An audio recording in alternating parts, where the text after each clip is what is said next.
No nii, tere Erki. Tere.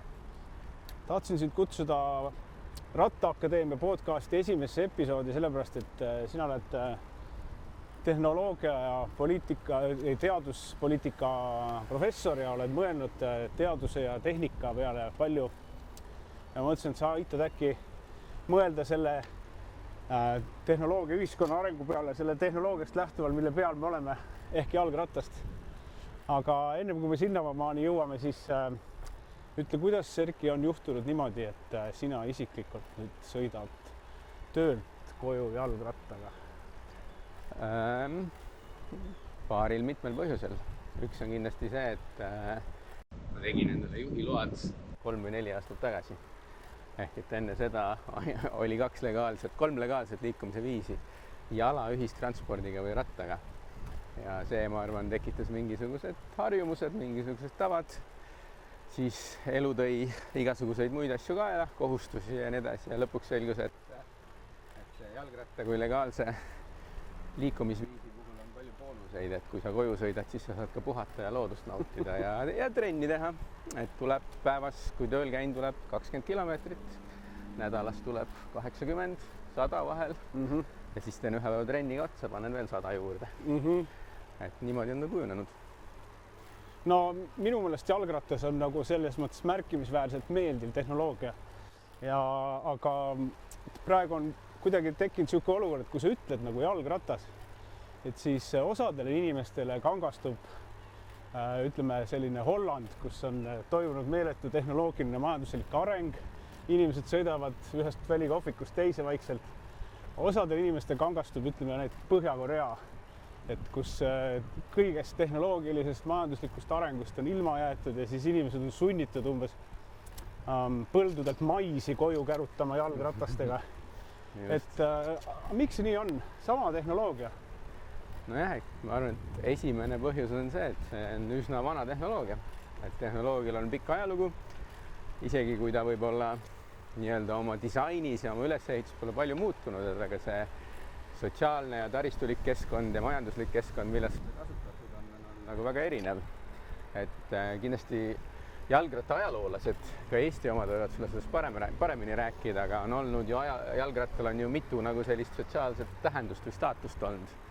Et kunagi oli ta üleüldse ju selline eliidi liikumisviis, et vaene inimene käis jala, rikas inimene sõitis rattaga.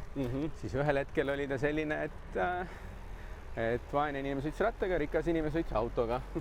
Ja nüüd me oleme nagu jõudnud nagu mingisuguse võib-olla uude paradigmasse, kus me ei räägi enam vajatusrikkus, aga et kus on hea taristu, kus on hea keskkond, seal kasutad seda ühtemoodi, teises kohas kasutad seda teistmoodi. Kindlasti need nagu majanduslikud ja ajaloolised nagu mõjud on endiselt tagasi all. Et mõned liiguvad vajadusest, teised liiguvad võimalusest. Aga peamine, ma arvan, on see, et paljude tehnoloogiate puhul, et see nii-öelda ajalooline ja sotsiaalmajanduslik kontekst määrab tema nagu sellise, ütleme, kasutajapraktika nagu välja avanemise viisi. Et aga miks see võib-olla see Hollandi ja Põhja-Korea näide, et ma arvan, et see on kindlasti nagu mingi ka põlvkondade asi. Et ma arvan, paljudele inimestele, noortele, kes täna rattaga sõidavad, et nemad ei tea seda Põhja-Korea ja vaesuse värki, et neile tundubki see selline täiesti tavaline igapäevane liikumisviis. Aga neile, kes on tulnud läbi erinevate ajajärkude ühiskonnas, et neile võib-olla viib see nagu progressi nagu tagasimineku poole. Aga noh, eks Hollandis oleks nagu samasugused inimesed on, kes on võib-olla kunagist vaesust näinud siin maailmasõdade järel ja nii edasi, ja kes elavad täna. Aga ma arvan, et teine nagu oluline element on siin see taristu ja keskkonna erinevus on ju. Et Eestis ikka rattaga sõitmine on nagu vaeva nägemine tihti on ju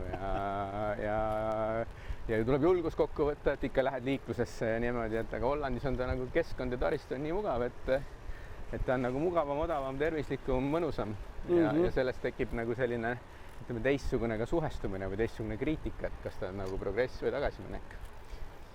Dünaamiline elu. Meil on siin, me sõidame praegu väga mõnusas rattateel, eks ole, linnud siristavad aga me tulime sealt Tehnikaülikooli poolt, siis alguses on nii mõnus, aga no teadupärast, eks ole, jalgratas seostub kohe ka hipsteritega, eks ole, et hipsterid tahavad, et igal pool oleks nagu kalamajas või vähemalt nagu Kopenhaagenis.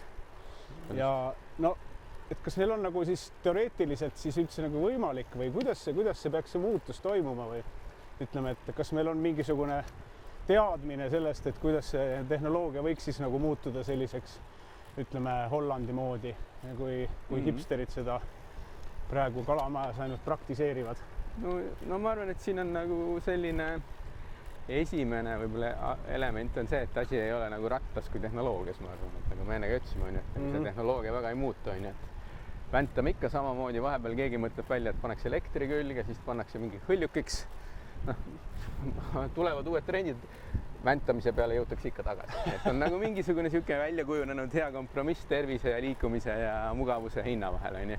Aga mis nagu seda arengut määrab, et kas nagu mingid linnaosad muutuvad või mitte, on ikkagi see nagu planeerimine ja ütleme, planeerimisele järgnev planeerimise elluviimine, et kuidas on need rattateed ehitad, kuidas on need keskkonnad ehitad ja kuidas siis inimesed on nõus oma käitumist muutma, et noh, kui ma nagu tööle tulen, ma tulen ringiga, et ma ei tule kõige otsemat teed, ma tulen nagu ka rattasõidu mõttes kõige mugavamat teed mööda, et kõige mugavam tee tulla või otsem tee tulla oleks ikkagi läbi suurte magistraalide ja suure tolmu ja müra keskel, aga tulen siin näed mööda vanu teid ja mida kõike veel.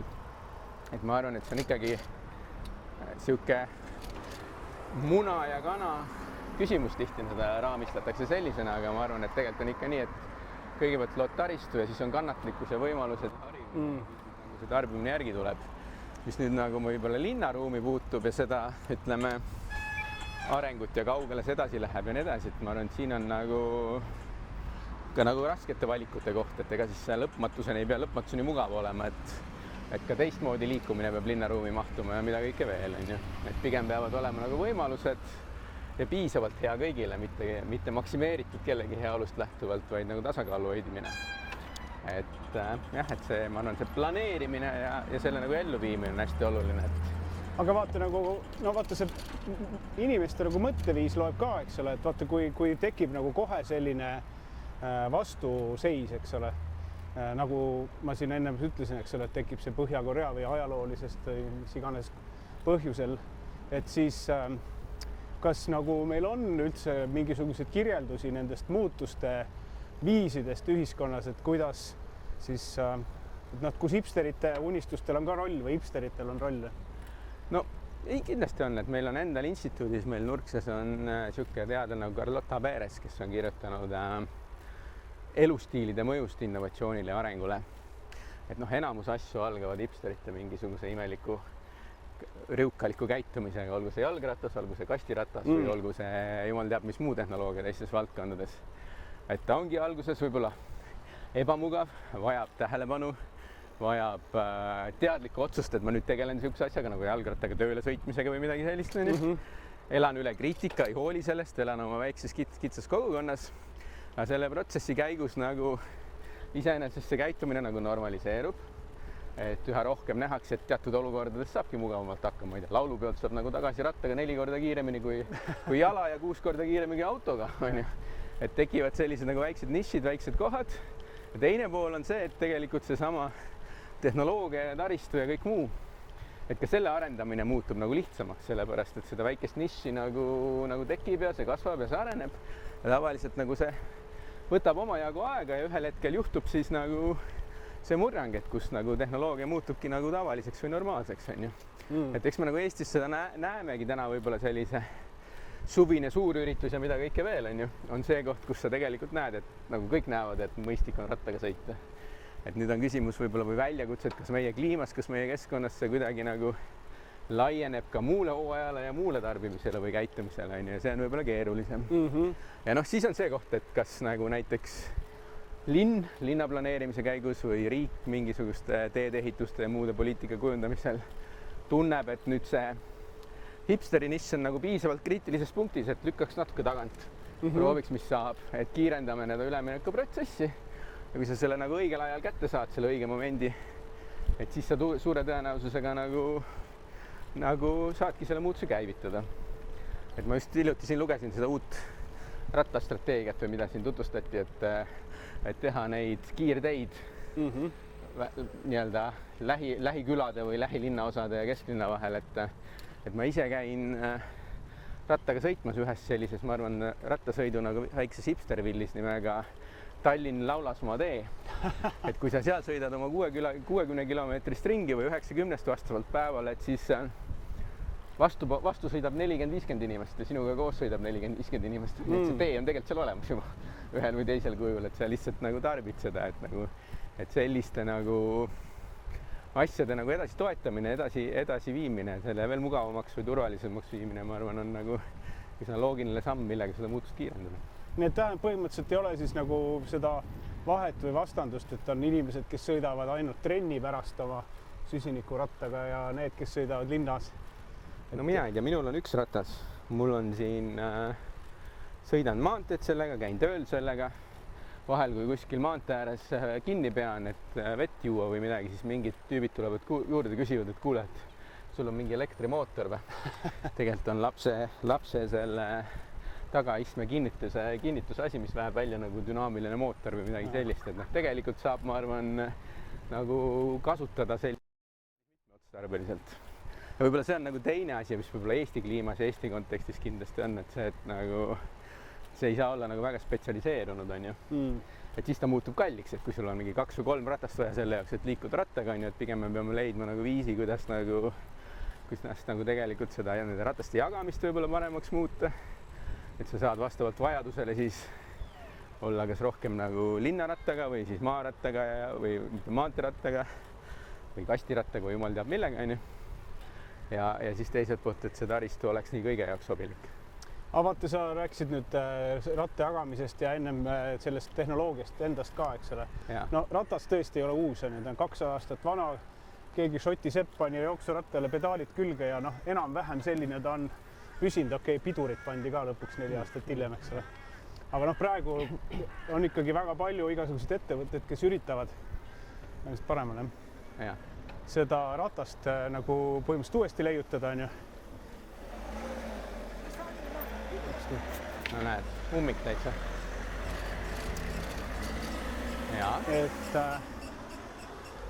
Ja meil on ju sageli on selline usk, et vaat nüüd kohe tuleb uus tehnoloogia, mis lahendab kõik meie mured. Et kas ratta puhul on samamoodi, et kas sellel uuel tehnoloogial, elektriratas päästab maailma või sõidu jagamine?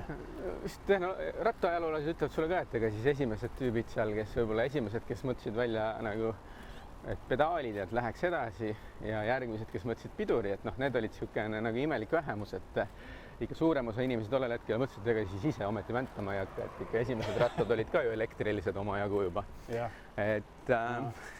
Et ma arvan, kindlasti tal on mingisugune nagu roll või teatud nagu klienditüüpidele või tarbijatüüpidele kindlasti on see nagu vajalik formaat.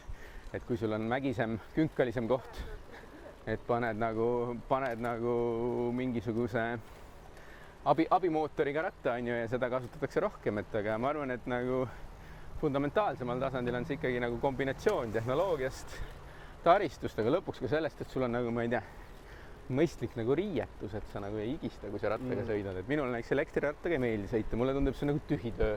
Et ma olen nagu natukene nagu imelik nagu efektiivsuse otsija selle käigus, et ma sõidan ikkagi rattaga tööle sellepärast, et ma saan nagu aju puhtaks ja natuke keha liigutada. Ja kui ma panen sinna nagu mootori külge, siis on nagu imelik. Et siis on nagu raisatud aega, on ju, aga mõne teisel on kindlasti seda vaja. Kui sul laps on, siis seda kindlasti tahaks seda, on ju. Et ta nagu omab sellel mingit rolli teatud gruppidele, teatud nagu nišidele elanikkonnast, aga ma arvan, et kombinatsioon on ikkagi nagu tehnoloogia, taristu, riietus ja lõpuks nagu ka tänaval turvalisus, on ju. Et mis nagu paneb ja lõpuks on võib-olla isegi, kuidas seda veel käima lükata, on kindlasti ka nagu see kogemus või võimalus. Et ega sa täna siin nagu Eestis vaatad või Tallinnas vaatad, et saad mingid imelikke mitte väga dünaamilisi rattaid rentida ja proovida nendega tänaval sõita, on ju, aga sul nagu päris seda, et ma nüüd, ma ei tea, sõidaks nagu kuu aega juti rattaga, aga selleks ei osta ratast või saan kuskilt nagu lihtsalt veel tingimustel ratta kätte, et sellist nagu võimalust taga ei ole ja siis sa eladki sellises nagu tunnetuses. Et ma ise teen praegu just vastupidist eksperimenti, et ma võtsin auto rentisin endale 8 kuuks, proovida, kuidas autoga elada on. Iga kord, kui poodi lähen, siis seisan seal parklas ja mõtlen, et kas ma lähen rattaga või ma lähen autoga. Ja ikka lähen rattaga, sest kuidagi autoga tundub nii keeruline poodi minna. Et mingid järjekorrad ja mingi parkimine, siis on mingi valgusfoorid ja rattaga supsad ikka kuskilt läbi. et selles mõttes, et ma arvan, et iga inimene peaks saama võimaluse proovida, et mis tunne on. Aga vaata, sa loetasid neid komponente, on ju, et tehnoloogia, taristu ja tunnetus, on ju. Aga seal on minu meelest üks komponent veel, mis aeg. Et kui see, ütleme, et me ikkagi arvame või eeldame, et selline muutus, tehnoloogia kasutuse muutus võiks ühiskonnas toimuda, on ju. Kui kiiresti see toimub?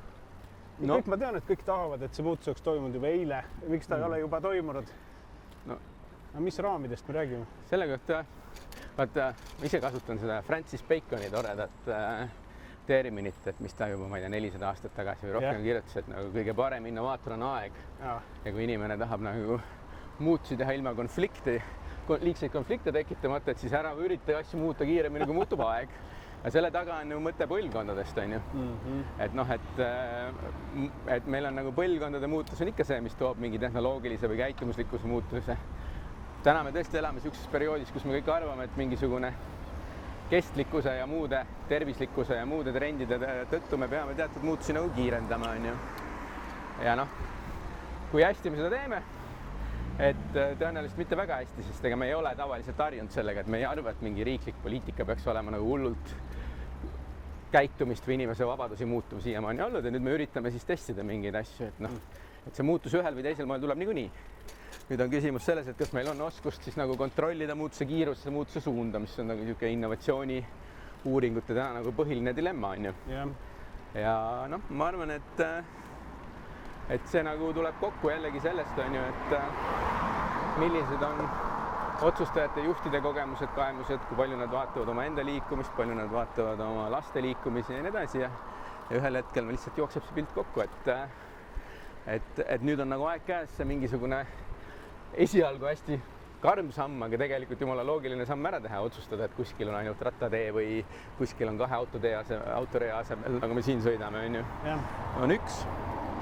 Aga et niisugune riigi roll on niisugune pigem, ma arvan, nagu vähem aktiivne, kui arvatakse, et ega ta nagu nii keelata ja käskida samm-sammult ei saa, et selle kohta on Polanil on kunagi niisugune kirjutus või mõttekäik, et noh, et kui sa mingeid muutusi tegema hakkad, et siis ära need ilma ühiskonnata tee. Et sa võid muidu selle majanduse või transpordi või mobiilsuse ümber keerata, aga ühel hetkel ühiskond tuleb hammustab tagasi, et kui sa seda pole piisavalt kaasanud või seda et küll nad siis sulle tagasi teevad selle ühel või teisel moel. Nii et tuleb nagu kõikide nendega, kes tänava peal liiguvad ühel või teisel moel nagu kuidagi rääkida või kes seal elavad nende teede ääres. Ja, et nad oleksid see nagu rääkimine iseenesest, aga lihtsalt anda võimalust, anda nagu aega harjuda, anda mingisugust nagu nägemust asjadest, et mulle tundub, et me sõidame minu kodust praegu mööda millegi pärast. Muide, nagu... see vist oligi plaanis, et me sõidame töölt koju. No näed, no peaaegu siis oleme praegu kodus. Et natuke liikluses ka, on ju. Et aga noh, ühel hetkel ma arvan, on nagu harjumused paigas ja nii ta tuleb. Sest ega energiat pole ju raisast ja tuleb seda kasutada sihipäraselt. Just, siit paremale. Siit paremale, jah. Et noh, bussiga oleks läinud veerand tundi kauem, autoga võib-olla 7-8 minutit kiiremini. Et nii ta on. Jah. Kuule, selge pilt. Aitäh selgitamast. No võt, jah. Veetsime aega meeldivalt ja kasulikult. Just. Ja Rattaakadeemia podcast hakkab nüüd iga natukese aja tagant teie akna alt mööda vurama. 6 kilomeetrit ja 100 kalorit. Ja vaata, kui palju teadmisi. Just. Siinsamas ongi lõpp.